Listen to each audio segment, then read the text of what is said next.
দারুণ কাছে দারুণ করে ধরো করবেন না নিচেই দেখ ভিডিও করে অঙ্কের সবই ঠিক আছে অবশিষ্ট লেখি পেঁয়াজ রসুন আদা সব একসঙ্গে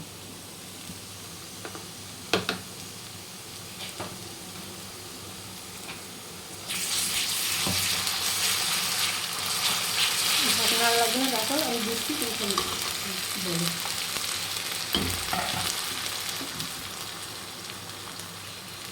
হলুদ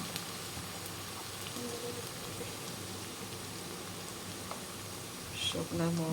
ধনিয়া শুকনো মরিচ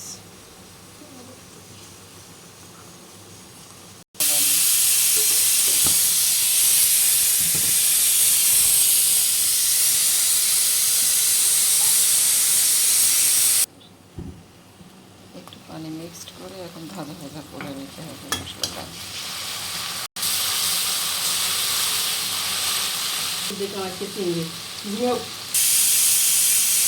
মশলা কষানো হয়ে গেছে এবার চিংড়ি মাছ দিয়ে ভালোভাবে কষিয়ে নেব একটু কাঁচামরিচ দিয়ে দিলাম কাঁচামরিচ দিলে আলাদা একটা ফ্লেভার আসে এবার একটু জিরা গুঁড়া দিয়ে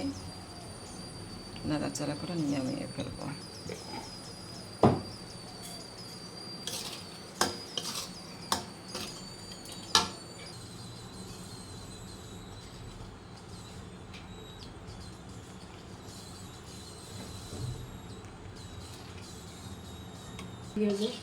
আনা শুরু করেছি আনলে যে একবার বড় চিংড়ি মাছ নিয়ে আসে